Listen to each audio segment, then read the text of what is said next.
नमस्कार भाइयों और बहन और उन सबको भी जो आजकल इतिहास को व्हाट्सएप यूनिवर्सिटी से पढ़ते हैं।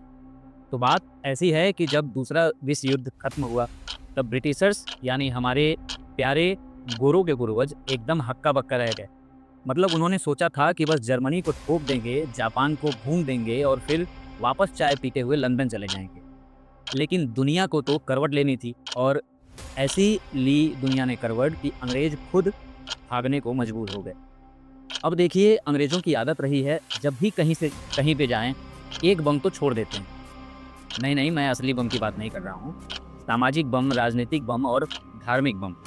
तो भाई साहब भारत छोड़ो आंदोलन में तो अंग्रेज़ों ने भारत को छोड़ा, लेकिन जाते-जाते एक प्यारा-सा गिफ्ट दे गए विभाजन का।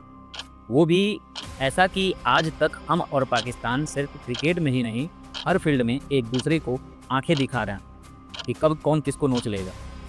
अब सुनिए असली खेल क्या था। द्वितीय विश्व युद्ध जब खत्म हुआ तो दुनिया का रंग ही बदल गया। अमेरिका बन गया बॉस और रूस ने पहना कम्युनिज्म का चश्मा और बोला अब से लोकतंत्र वालों की सामत। उधर चीन भी बोला कि हमको भी तानाशाही चाहिए और वो वाला भी जो बिना चुनाव के चलता है। मतलब एक तरफ डेमोक्रेसी वाले, दूसरी तरफ कम्युनिस्ट भाईजान और दोनों एक दूसरे को देख के ऐसे तिलमिला रहे थे जैसे शादी में दो बुआ एक ही डिजाइन की साड़ी पहन ली।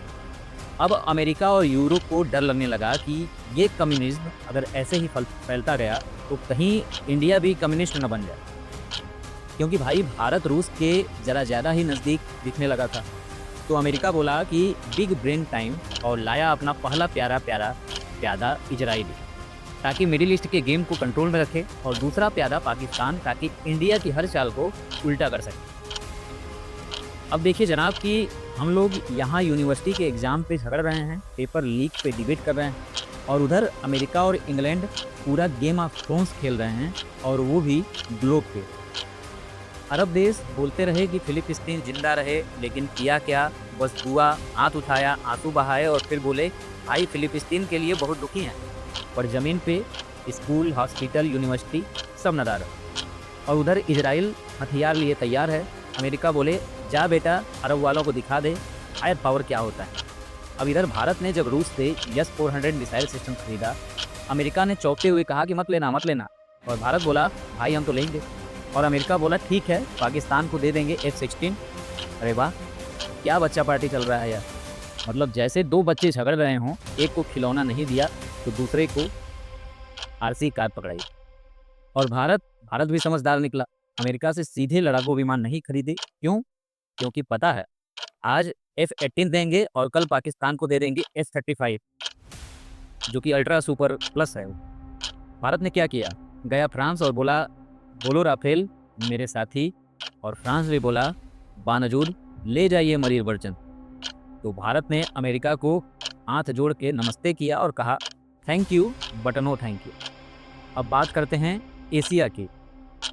एशिया को चारों तरफ से घेरने की पूरी प्लानिंग थी। तो वेस्ट एशिया इजराइल के हवाले। अब वहाँ से उठ के आते हैं साउथ एशिया। तो साउथ एशिया में ये जो हिस्सा था वो पाकिस्तान के जिम्मे किया गया। ईस्ट एशिया किया गया जापान और साउथ कोरिया के हिस्से में। अब जापान को तो जो वर्ल्ड वार 2 में इतना झटका दिया गया था कि उन्होंने कहा कि भाई अब हम सेना नहीं रखेंगे, तुम ही हमारी रक्षा करोगे। और अमेरिका बोला बिल्कुल कोई दिक्कत नहीं है, साइन कर दो। अब साउथ कोरिया बोला कि हम पढ़े लिखे हैं और हमें अपने दम पर चलना है। अमेरिका बोला ठीक है हटता हूँ। और तभी नॉर्थ कोरिया बोला कि परमाणु बम फेंकूँ क्या। और साउथ कोरिया फिर से बोला अमेरिका प्लीज़ वापस आ जाओ। अब इधर पुतिन ने देखा कि भाई ये सब एशिया पश्चिम का पत्ता बिछा रहे हैं, तो बोले कि यूक्रेन से पंगा ले लेते हैं। और दुनिया चौंक गई, पुतिन तो शतरंज खेल रहे हैं और वो भी 100 साल आगे की सोच के। अब देखिए कि हिंद महासागर में एक छोटा सा द्वीप है डिएगो गार्सिया। वहाँ ना कोई चाय की दुकान, ना कोई चने वाला, सिर्फ और सिर्फ फौज है, मिलिट्री है चारों तरफ, और वो भी अमेरिका ब्रिटेन की। मतलब समझ लीजिए कि मछली पकड़ने का एरिया नहीं है, मिसाइल तैनात करने का पूरा जोन है। तो अब भारत क्या करता है, ना पूरी तरह अमेरिका के साथ जाता है ना रूस को छोड़ता है। भारत हम सबके साथ है लेकिन थोड़ा थोड़ा।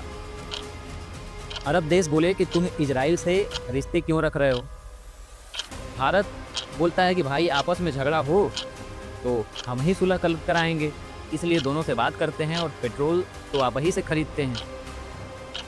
कुल मिला के इस कहानी के अगर सार को समझा जाए तो दुनिया ग्लोब पर शतरंज खेल रही है और हम पेपर कैंसिल होने पर RTI डाल रहे हैं। दोस्तों, दुनिया के खिलाड़ी बहुत पुराने हैं। इतिहास से ही सिखाया गया है कि विदेश नीति सिर्फ किताबों से नहीं, चालाकी से बनती है। और भारत ने ये चालाकी किससे सीखी?